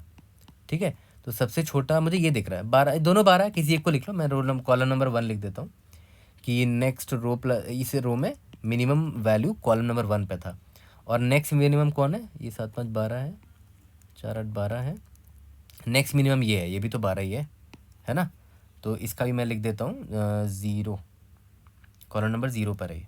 ठीक है, अब मुझे इसका भरना है, तो देखो तो ये कॉलम नंबर ये 0 है, तो यहाँ पर 1 ऐड कर दिया मैंने। ठीक है, अब देखो मैं इससे पूछूंगा कि भाई मिनिमम वाला वैल्यू कौन है ना, मिनिमम वाला नेक्स्ट रो में मिनिमम वैल्यू जिसका भी है उसका कॉलम क्या है। तो मैं बोलूँगा भाई कॉलम 1 है एक, तो कॉलम 1 को उठा सकते हैं, क्यों, क्योंकि इसका कॉलम 0 है, इसका कॉलम 0 है ना। तो उठा लिया मैंने, तो मैंने किसको ले लिया, 5 + 7 वाले को ले लिया, 5 + 7 को। ठीक है, किसको लिया, तो यहाँ मैं लिख भी रहा हूँ, टी ऑफ रो प्लस 1 पे कौन से कॉलम को मैंने उठाया, ये कॉलम नंबर 1 को उठाया। कॉलम का नाम क्या था, नेक्स्ट मिन कॉल 1 को उठाया। ऐसे वैल्यू उठाएंगे। ठीक है, तो कोड में लिखूंगा तो कंफ्यूज मत होना, इस तरह से मैं एक्सेस करूंगा नेक्स्ट रो के कॉलम की वैल्यू को। तो 5 + 7 मैंने यहाँ लिख दिया। ठीक है, सिमिलरली मैं यहाँ पर आता हूँ अभी। ठीक है, अब देखो यहाँ पर ऑलरेडी वैल्यू 2 है, इसको लिख दिया मैंने। अब मैं बोलूँगा रो प्लस 1 में मिनिमम वैल्यू कौन है, तो रो प्लस 1 में मिनिमम वैल्यू मुझे दिख रहा है ये कॉलम नंबर 1 पर, बट इसका भी तो कॉलम नंबर 1 है, तो इसको नहीं चुनेंगे, तो ये इसके लिए ये तो कैंडिडेट नहीं है। उसके अलावा नेक्स्ट मिनिमम वैल्यू कौन है, वो कॉलम नंबर 0 पर दिख रहा है मुझे, ये रहा next min call 2 column number 0 पर है, जो कि इससे नेक्स्ट छोटा वैल्यू है, 4 8 12 है इसका वैल्यू। तो इसका भी ले लेते हैं, 4 + 8, इसको तो ले ही सकते हैं। ठीक है, अब मैं यहाँ पर आया। ओके, अब मैं इसका वैल्यू भर रहा हूँ। ठीक है, अब देखो ध्यान देना कि यहाँ पर ऑलरेडी 3 है, तो 3 लिख दिया मैंने। अब नेक्स्ट रो में मुझे मिनिमम वैल्यू पूछ रहा हूँ, तो नेक्स्ट रो में मिनिमम वैल्यू कौन से कॉलम में है, कॉलम नंबर 1 पर है, ये रहा, यहाँ पर तो है, तो स्टोरी रहा नेक्स्ट मेन कॉल 1। तो ऑब्वियस है इसका कॉलम नंबर 2 है, तो ये ले सकता है उस वैल्यू को, 3 + 5 + 7। ठीक है, यहाँ तक क्लियर हो गया। अब देखो ध्यान दो, इन पहले रो में कौन मिनिमम है, पहले रो में ये मिनिमम है, 7 5 12 1 13, तो मेरा आंसर 13 होगा। ठीक है, तो आपको करना कुछ नहीं है, जो फर्स्ट रो होगा ना, फर्स्ट वाला रो, उसमें जो भी मिनिमम वैल्यू होगा वही आपका आंसर होगा। फर्स्ट रो में जो भी मिनिमम वैल्यू होगा वही आपका आंसर होगा। ठीक है, तो इसी तरह आप अगर मान लेते इसके ऊपर भी कोई और रो होता तो आपको आपका फ़र्ज़ बनता था कि आप इस रो में जो मिनिमम और सेकंड मिनिमम है उसको आप यहाँ अपडेट कर देते। तो यहाँ पर आप क्या कर देते, रो नंबर 0 देखा जाए, कॉलम नंबर 0 पर मिनिमम है 12 13 14 7 और रो नंबर कॉलम नंबर 1 पर सेकंड मिनिमम वैल्यू। देखो यहाँ ये 13 है, 8 4 12 13 14, ये 14 है, 7 5 12 3 15 है, तो मिनिमम वैल्यू ये है और सेकंड मिनिमम वैल्यू ये 1 है। तो देखो यहाँ पर 0 और 1 मैंने स्टोर कर दिया। ठीक है, बट हाँ इसके ऊपर कोई रो है नहीं, तो हम तो इधर ही रुक जाएंगे, इसके ऊपर तो कोई रो नहीं है ना। बट जब हम बाहर निकलेंगे तो फर्स्ट रो में देख लेंगे किसका मिनिमम वैल्यू था, तो ऑब्वियस बात है ये नेक्स्ट मिन कॉल 1 में वो स्टोर्ड रहेगा। कौन सा कॉलम है, तो देखो कॉलम नंबर 0 है, तो मैं डायरेक्टली ऐसे रिटर्न कर दूंगा, टी ऑफ रो नंबर 0 में नेक्स्ट मिनिमम कॉलम 1 कौन है, 0th कॉलम। ठीक है, उसकी वैल्यू स्टोर कर देंगे, क्योंकि इसमें ऑब्वियसली मिनिमम वैल्यू स्टोर रहेगा। इसकी वैल्यू 13 थी ना, यही मेरा आंसर होगा। समझ में आ गया ये चीज़, काफ़ी अच्छे से समझ में आ गया होगा। ठीक है, तो हमें कुछ करना नहीं है, हमें अब ये फॉर लूप से अब हम बच गए, क्योंकि हम हर बार क्या कर रहे हैं, अपने नेक्स्ट रो का मिनिमम और नेक्स्ट मिनिमम, है ना, सबसे छोटा और उसके जस्ट बाद जो सबसे छोटा, उन दोनों को पहले ही एक वेरिएबल में स्टोर करके रख ले रहे हैं, उनके कॉलम को। ठीक है, और वहीं से हम आंसर निकाल ले रहे हैं। तो बस सेम कोड को चिपकाना है, यही सेम कोड मैं चिपका दूंगा, ये वाला कोड बॉटम अप वाला, बस वहाँ पर ये फॉर लूप में हटा दूंगा। ठीक है, और ऐसे दो वेरिएबल ले लूँगा, नेक्स्ट मिन कॉल 1 और नेक्स्ट मिन कॉल 2। ठीक है, तो कोड करेंगे तो वहाँ पर से आपको चीज़ें क्लियर हो जाएंगी। लाइन बाय लाइन मैं आपको बताता भी चलूँगा मैं क्या कर रहा हूँ वहाँ पर। ठीक है, तो जल्दी से इसका कोड करते हैं, उसके बाद इसके लास्ट अप्रोच पर आ जाएंगे। तो देखो अब आ जाते हैं अपने अप्रोच थर्ड में। ठीक है, तो देखो सेम बॉटम अप वाला ही कोड है, बस मैंने क्या बोला था कि यहाँ पर एक पहले तो इस कमेंट को हटा देता हूँ अभी के लिए।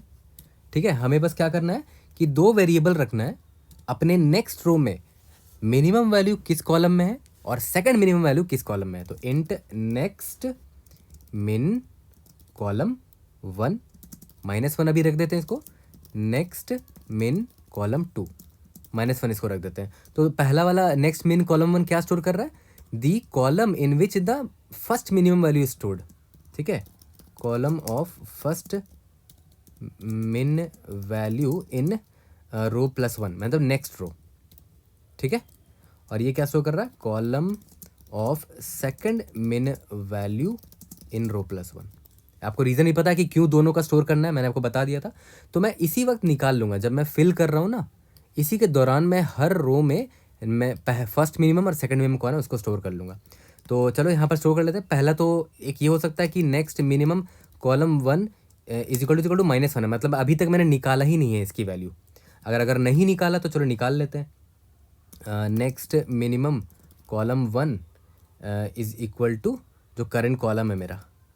ठीक है, बट ऐसा भी हो सकता है कि मैंने निकाल रखा हो, तो यहाँ पर और कंडीशन मैं दे देता हूँ कि भाई टी ऑफ n-1, याद करो ये लास्ट रो की हम बात कर रहे हैं ना, ये वो वाला फॉर लूप है।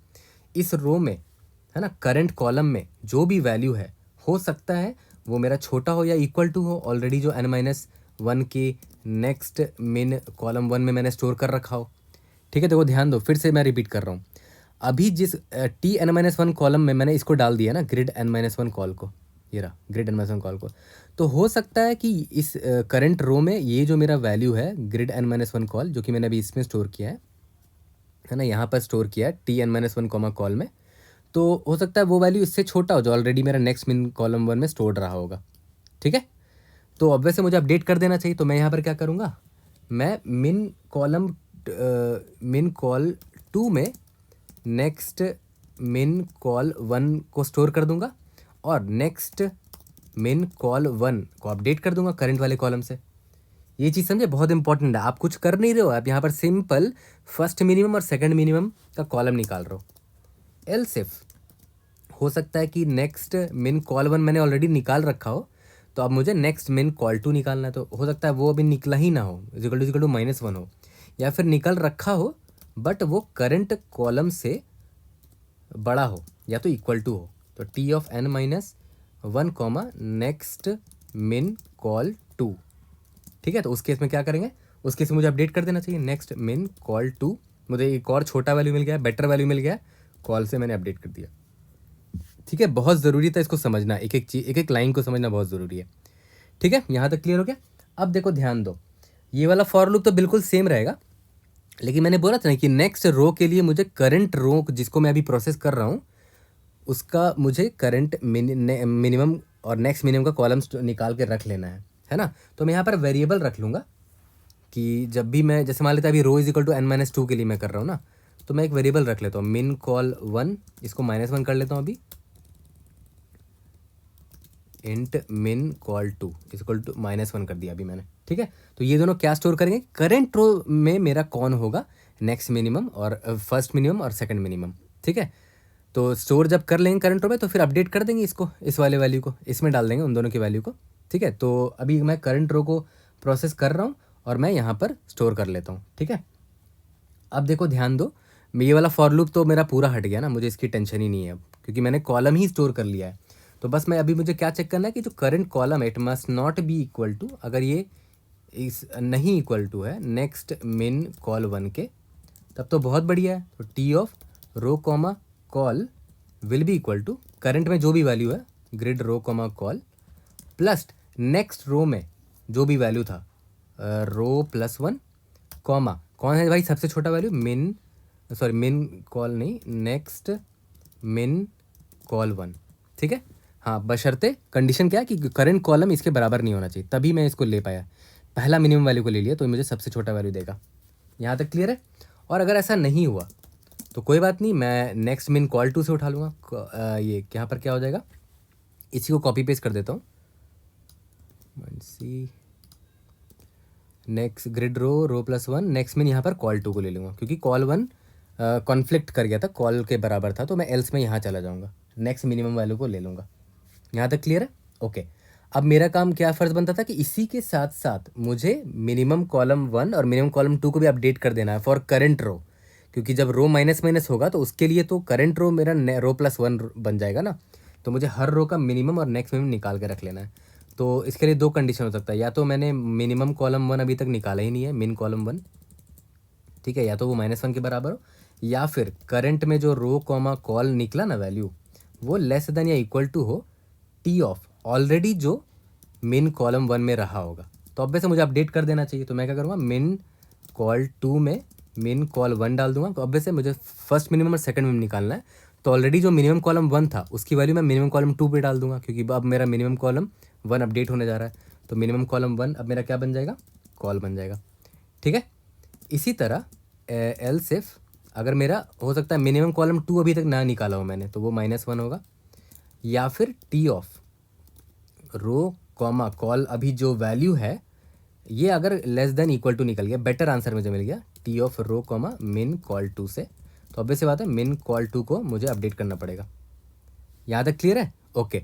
तो जैसे ही अपडेट मैंने कर दिया और इस फॉर लूप से मैं बाहर निकला, तो करंट रो का मैंने निकाल लिया है ऑलरेडी मिन कॉल वन और मिन कॉल टू, तो मैं अपडेट कर दूंगा। नेक्स्ट मिन कॉल वन में मिन कॉल वन को डाल दिया, नेक्स्ट मिन कॉल टू में मिन कॉल टू को डाल दिया, ठीक है, ताकि फ्यूचर के लिए जो रोज आएंगे उनके लिए नेक्स्ट मिन कॉल वन और next min col to already present होना चाहिए। यहाँ तक क्लियर हो गया? अपडेट कर दिया मैंने। अब इसके बाद फिर वही चीज़ वही है, पहला रो में जो मैक्सिमम मिनिमम वैल्यू होगा वो मैंने निकाल दिया, ठीक है। या तो ऐसे फॉर लूप करके निकाल लो ये वाले पार्ट को, या तो फॉर लूप की भी ज़रूरत नहीं है आपको, मैंने बताया भी था समझाते वक्त कि आप नॉर्मली क्या कर सकते हो, जीरोथ रो में सबसे मिनिमम वैल्यू कौन से कॉलम में है ना, तो किस में स्टोर होगा, नेक्स्ट मिन कॉल वन में स्टोर होगा, ठीक है। तो डायरेक्टली आप ऐसे भी निकाल सकते हो, फॉर लूप लास्ट में लिखने की ज़रूरत नहीं पड़ी आपको अलग से, है ना। पहले रन करके देख लेते हैं, हाँ सबमिट कर लेते हैं, let's see if able to pass all the test cases. इसका भी टाइम कॉम्प्लेक्सिटी देखो बहुत बढ़िया हो चुका है, n स्क्वायर हो गया है ना, क्योंकि सिर्फ दो फॉर लूप है, अंदर वाला फॉर लूप हमने एलिमिनेट कर दिया, और स्पेस कॉम्प्लेक्सिटी अभी भी O ऑफ n स्क्वायर है क्योंकि हमने टी वेक्टर लिया है। ओके, अब हम लोग आ जाते हैं अपने फाइनल अप्रोच में, जो कि काफ़ी अच्छा अप्रोच है। इसी अप्रोच को थोड़ा सा मॉडिफाई करेंगे और वो अप्रोच भी बन जाएगा, ठीक है। तो चलो अपने फाइनल अप्रोच पर आते हैं। अब देखो अप्रोच 4 जो है ना वो अप्रोच 3 पर ही ऑप्टिमाइजेशन है, मतलब अप्रोच 3 में याद करो हम ये यूज़ कर रहे थे और साथ में हमारा टी वाला 2D अरे भी यूज़ कर रहे थे। बट मैं बोलता हूँ उसकी ज़रूरत ही क्या है, 2D अरे की आपको क्यों क्यों ज़रूरत है टी वाले की, तो उसको आप रिमूव कर दो। मतलब मैं बोल रहा हूँ इसकी आपको ज़रूरत ही नहीं है, आप जो स्टोर करना है इसी में स्टोर कर लो ना, ठीक है। और अब एक चीज़ ध्यान दो, जैसे मान लेते हैं ये लास्ट रो का वैल्यू तो 7 8 9 था, तो वो तो वही रहेगा, ठीक है। और लास्ट रो में आप बस ये निकाल लो कि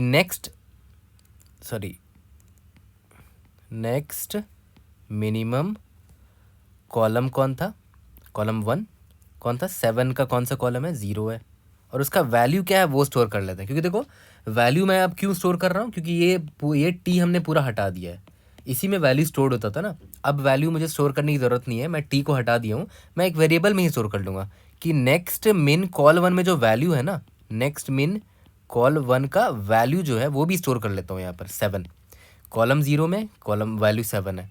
इसी तरह जो सेकंड मिनिमम है नेक्स्ट मिन कॉल टू कौन है, 8 है ना, तो उसका कॉलम क्या है, 1 है, नेक्स्ट मिन कॉलम 2 का वैल्यू क्या है, 8 है, तो कॉलम और वैल्यू दोनों स्टोर कर लेंगे हम लोग, ठीक है।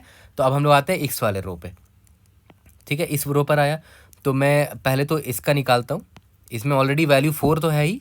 अब मुझे निकालना है कि नेक्स्ट रो में यानी कि रो प्लस 1 में से कौन सा मुझे चुनना चाहिए, ठीक है। तो देखो इसका कॉलम तो 0 है, तो मैं ऑब्वियस है 0 पहले तो पूछूंगा कि नेक्स्ट रो में मिनिमम कौन था, भाई ये था कॉलम नंबर 0 वाला, बट कॉलम 0 इसका भी है तो मैं चुनूंगा नहीं, इसको मैंने रिजेक्ट मार दिया। तो उसके बाद मिनिमम कौन है, ये कॉलम नंबर 1 वाला है, ये वाला बंदा, इसकी वैल्यू 8 है, तो वैल्यू भी देखो मुझे यहाँ से मिल जाएगी इस वेरिएबल से, तो 8 मिल गई, तो 4 + 8 यहाँ पर 4 + 8 मैंने स्टोर कर दिया। यहाँ तक क्लियर है? ओके। सिमिलरली जब मैं ये 5 पर आया तो मैं पूछूंगा नेक्स्ट रो में कौन सा मिनिमम था भाई, तो मिनिमम कॉलम 1 जो 0 था, 0th कॉलम में जो वैल्यू था वही था, उसकी वैल्यू देखो मैंने यहाँ स्टोर कर रखी 7, तो 5 + 7 स्टोर कर दिया। देख रहे हो, मतलब हमें टी की ज़रूरत नहीं है, हम बस वैल्यू 2 वेरिएबल एक्स्ट्रा ले लिया जिसमें वैल्यू भी स्टोर कर लो, है ना। 5 + 7 हो गया। अब यहाँ पर 6 के लिए देखो नेक्स्ट मिनिमम कौन है, ये 7 ही होगा, रो कॉलम नंबर 0 वाला एलिमेंट होगा, तो 6 + 7 कर दिया, ठीक है। ओके, अब एक चीज़ ध्यान दो, अब हम नेक्स्ट रो में जब जाएंगे, बट उससे पहले अभी हम मान लेते हैं अब यहाँ पर आओगे तो उससे पहले आपको अपडेट करना पड़ेगा ना, मिनिमम कॉलम कौन है, नेक्स्ट मिनिमम कॉलम कौन है, क्योंकि उसके लिए रो +1 तो ये है, तो मुझे अपडेट कर देना चाहिए था। तो मैं इसको इरेज कर देता हूँ, इसको अपडेट कर देता हूँ कि नेक्स्ट मिनिमम कौन है यहाँ पर भाई, सबसे छोटा कौन है, 4 8 12 है, ये 7 5 12 है, ये 7 6 13 है, ठीक है। तो कॉलम नंबर 1 मान लेते हैं, इसका वैल्यू 12 है, और नेक्स्ट मिनिमम देखो ये यही है, 4 8 12 है, इसका वैल्यू कॉलम 0 है, इसका भी वैल्यू 12 है, ठीक है। ओके, तो अब आसानी हो जाएगा आपके लिए ना। अब देखो, अब कॉलम नंबर रो पर हो अभी आप करंटली, ठीक है। तो मान लेते हैं इसका भर रहे हो, तो इसमें ऑलरेडी वैल्यू 1 है, बस इसको फर्दर नीचे वाला वैल्यू चाहिए। तो रो +1 में सबसे छोटा वैल्यू कौन सा है, देखते हैं। नेक्स्ट मिनिमम कॉलम 1 है और उसका वैल्यू क्या है भाई, 12 है। तो कॉलम 1 है ना, जो कि मेरे इस करंट कॉलम से डिफरेंट है, तो मैं ले सकता हूँ 12 को ले लिया, 5 + 7 को, 5 + 7 को ले लिया, ठीक है। अब यहाँ पर आते हैं, कॉलम नंबर 1 है ये, है ना। तो नेक्स्ट रो में कौन सा मिनिमम था भाई, कॉलम नंबर 1 वाला एलिमेंट मिनिमम था, बट वो मेरे सेम कॉलम के बराबर है। अभी मैं कॉलम 1 ही पे तो उसको मैं नहीं लूँगा। तो नेक्स्ट मिनिमम को देखता हूँ, वो कॉलम नंबर 0 पर है, उसकी वैल्यू 12 है ना। तो 12 मतलब 4 + 8 ये वाला, तो इसको मैंने ले लिया 4 + 8 को, ठीक है। तो सिमिलर तो देखा है, तो हमने किया कुछ नहीं, हमने बस ये 2D अरे एक्स्ट्रा जो था ना उसको हटा दिया, ताकि हमारा स्पेस कॉम्प्लेक्सिटी ऑफ 1 हो जाए, है ना। मतलब हमें ये 2D की ज़रूरत ही नहीं है, वैल्यू हमने बस यहाँ स्टार्ट कर लिया। तो देखा है, तो सेम कोड होगा, अप्रोच 3 की तरह ही कोई इसका कोड होगा, बस हम ये 2D अरे अब हम नहीं लेंगे, ठीक है। तो कोड करना इसका ही बहुत आसान है, जल्दी से कोड करते हैं और अपने इस प्रॉब्लम को आज फिनिश करते हैं। तो देखो, अब ये हमारा फाइनल अप्रोच है। तो मैंने आपको यहाँ पर क्या सिखाया था कि अब हमें टी की ज़रूरत ही नहीं, तो टी को मैं हटा देता हूँ सबसे पहले तो, ठीक है। और टी में जो वैल्यू स्टोर था उसको मैं एक वेरिएबल में स्टोर कर लूँगा, क्योंकि मुझे मिनिमम और सेकंड मिनिमम की तो वैल्यू की ज़रूरत है, तो मैं 2 वेरिएबल में स्टोर कर लूँगा। नेक्स्ट मिन कॉल 1 में जो भी वैल्यू थी उसको -1 रख लेते हैं। नेक्स्ट मिन कॉल में जो भी वैल्यू था, नेक्स्ट मिन कॉल 1 का वैल, कॉल 2 का वैल, ठीक है। इसको -1 कर दिया। देखो ध्यान देना, नेक्स्ट मिनिमम में नेक्स्ट रो में मिनिमम वैल्यू किस कॉलम में था वो ये है। नेक्स्ट रो में वो मिनिमम वैल्यू कौन सा है वो इसमें स्टोर्ड है। नेक्स्ट रो में सेकंड मिनिमम वैल्यू कौन से कॉलम में है वो ये है। नेक्स्ट रो में सेकंड मिनिमम वैल्यू कौन सा है वो ये है, ठीक है। यहाँ तक क्लियर हो गया। ओके, अब मैंने आपको बताया था ना कि अब हमें टी तो हमारे पास अब है ही नहीं, तो टी से रिलेटेड जितना भी इसको हटा दो। इसको मैंने हटा दिया क्योंकि मैं ग्रिड में ही अपडेट करते रह जाऊँगा अपना आंसर, तो ये लाइन को मैंने हटा दिया, ठीक है। अब यहाँ पर देखो ये टी है ना, टी को हटा दो, क्योंकि देखो नेक्स्ट मिन कॉल 1 में जो भी वैल्यू रही होगी मैं नेक्स्ट मिन कॉल 1 वैल में स्टोर कर लिया करूँगा। तो मैं इसको यहाँ हटा के नेक्स्ट मिन कॉल 1 का वैल ही डायरेक्ट डाल दिया यहाँ पर। सिमिलरली यहाँ पर भी नेक्स्ट मिन कॉल इसका वैल ही डाल दिया यहाँ पर, ठीक है, क्योंकि वैल्यू ही हमने डाल दिया, टी एक्सेस करने की ज़रूरत ही नहीं है। तो अब वैसे बात है, यहाँ पर हमें वैल्यू अपडेट करते रहना पड़ेगा, ठीक है। तो अब देखो ध्यान देना, यहाँ पर इसको पहले पूरा हटा देता हूँ ना, फिर से फ्रेश लिखता हूँ बता कर, तो ज़्यादा अच्छे से क्लियर होगा, ठीक है। ओके, अब देखो, अगर नेक्स्ट मिन कॉल 1 -1 रहा होगा, या फिर अगर ऑलरेडी निकल रखा होगा उसका वैल्यू जो कि इसमें मैंने स्टोर किया होगा, तो करंट ये टी n-1 कॉमा कॉल है ना, तो टी की जगह क्या लिख देता हूँ, grid of n-1 comma col में जो भी वैल्यू है, अगर वो कॉल मिनिमम से छोटा निकला है तो ऑब्वियसली एक बेटर आंसर मुझे मिला है। तो मैं देखो मैं क्या करूँगा, नेक्स्ट मिन कॉल 2 में नेक्स्ट मिन कॉल 1 को स्टोर कर दिया, ये तो मैंने कॉलम अपडेट कर दिया। नेक्स्ट मिन कॉल 2 का वैल भी तो अपडेट करना पड़ेगा, क्योंकि कॉलम जब अपडेट हो चुका है तो कॉल 2 का वैल भी अपडेट करना पड़ेगा। यहाँ पर क्या आ जाएगा, नेक्स्ट मिन कॉल 1 का वैल, ठीक है। यहाँ तक क्लियर है। मतलब देखो, नेक्स्ट मिन कॉलम 2 अपडेट कर दिया नेक्स्ट मिन कॉलम 1 से, नेक्स्ट मिन कॉलम 2 का वैल्यू अपडेट कर दिया नेक्स्ट मिन कॉलम 1 के वैल्यू से, ठीक है। अब हम मुझे नेक्स्ट मिन कॉलम 1 अपडेट करना पड़ेगा करंट कॉलम से, क्योंकि मुझे बेटर आंसर मिल चुका है, ठीक है। नेक्स्ट मिन कॉलम 1 का वैल भी अपडेट करना पड़ेगा। किससे करोगे, जो अभी मेरा करंट छोटा वैल्यू में जहाँ मुझे है ना। यहाँ तक क्लियर है। ओके, ये बहुत इंपॉर्टेंट था, थोड़ा कंफ्यूजिंग हो सकता है वेरिएबल के नाम की वजह से, बट अगर आपको समझ में आ गया ऑलरेडी तो मैंने एक्सप्लेन किया, तो आप खुद से कोड कर सकते हो, ठीक है। और इस केस में क्या करना है, देखो नेक्स्ट मिन कॉल टू को अपडेट करना पड़ेगा। Next min col to call हो जाएगा, ठीक है। और नेक्स्ट मिन कॉल टू का वैल भी अपडेट करना पड़ेगा, grid of n-1 comma call. यहाँ तक क्लियर है। तो इस बार देखो हमें टी की ज़रूरत ही नहीं है ना, अब हमें टी की कोई ज़रूरत नहीं है। हमें देखो यहाँ पर मिन कॉल वन, मिन कॉल टू, सिमिलरली यहाँ पर ले लो मिन कॉल वन का वैल -1 इंट मिन कॉल टू का वैल इज इक्वल टू -1। यहाँ तक क्लियर है। अब देखो मैं क्या बोल रहा था कि मुझे टी की ज़रूरत ही नहीं है ना, तो ये टी वाला पार्ट हटा देंगे पूरा, हम लोग टी वाला पार्ट पूरा हटा देंगे, ठीक है। तो अब देखो ध्यान दो यहाँ पर फॉर ये वाला फॉर लूप तो क्लियर है, ये वाला भी फॉर लूप क्लियर है। अब हमें यहाँ पर जो करना है मॉडिफिकेशन करना है, ठीक है।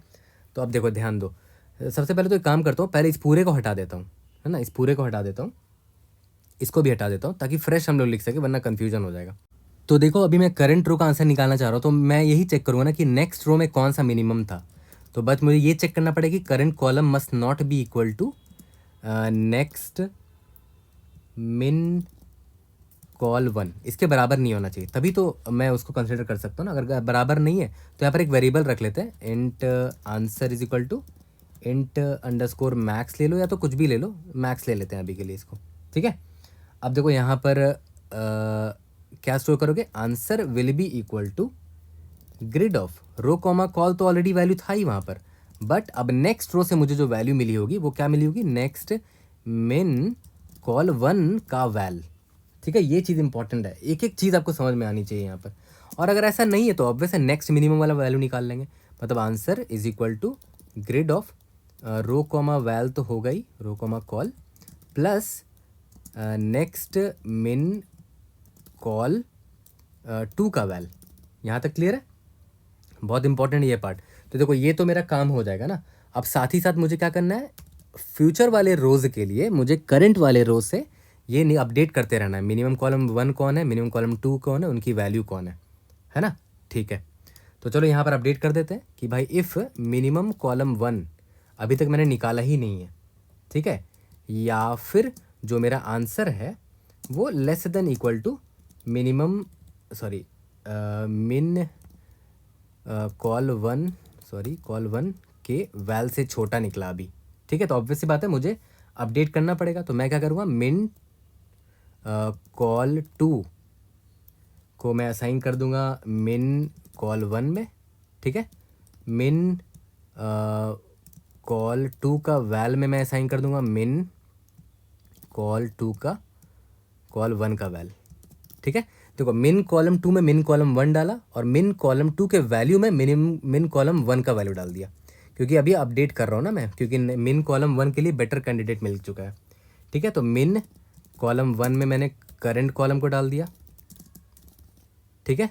और मिन कॉल वन के वैल में मैं क्या करूँगा, करंट वाले कैंडिडेट को डाल दूंगा। करंट वाले कैंडिडेट क्या है, आंसर है, जो मुझे बेटर आंसर मिल चुका है, ठीक है।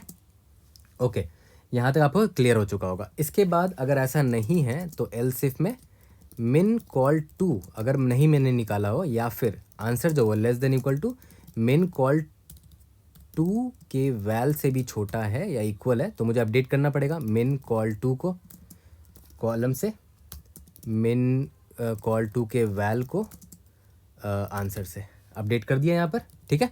ओके चलो बढ़िया। अब हाँ, अब यहाँ पर जब इस फॉर लूप से आप बाहर निकलोगे तो आपके पास ऑलरेडी वैल्यू आ चुकी होगी, नेक्स्ट मिन कॉल वन क्या होगा, मिन col one, next min col to next min col one का वैल क्या होगा, मिन कॉल वन का well, next min col two का वैल क्या होगा, मिन कॉल टू का वैल। और मिन कॉल वन, ये मिन कॉल टू ये सब कहाँ से निकाला, करंट रो से देखो निकाला अपडेट कर करके, यहाँ पर है ना, इधर से अपडेट करते रह गए, ठीक है। यहाँ तक क्लियर हो गया। और ऑब्वियस सी बात है यहाँ पर आपने करंट वाले रो कॉमा कॉलम को अपडेट कर दिया होगा, तो यहाँ पर आप लिख भी सकते हो grid of row comma column plus is equal to, उसमें ऑलरेडी जो भी वैल्यू थी उसमें प्लस किसको कर रहे हैं, आंसर को। और ये आंसर मुझे अभी जस्ट मिला है ना यहाँ पर इस कॉलम के लिए, ठीक है। और लास्ट में तो आपको यही से आंसर मिल जाएगा कि भाई जीरोथ रो में नेक्स्ट मिन कॉल वन की जो भी वैल्यू रहेगी, और कौन सी वैल्यू रहेगी वो आपको ऑलरेडी पता भी है। नेक्स्ट मिन कॉल वन में कौन सी वैल्यू है, आप यही रिटर्न कर दो डायरेक्टली, ठीक है। तो मैं इसको हटा के इसको रिटर्न कर देता हूँ। रन करके देखते हैं। We should be able to pass all the test cases. कहीं पर हमने टी रहने दे दिया है क्या? Line number 21। अच्छा हाँ, यहाँ पर टी थोड़ी होगा, अब तो ग्रिड आ गया ना सिर्फ। We should be able to pass all the test cases. Indeed yes. Submit करके देखते हैं। कोई भी डाउट होगा read in the comment section और try to help you out. See you guys in the next video. और यहाँ पर स्पेस देखो कांस्टेंट हो चुका है। Okay, bye bye.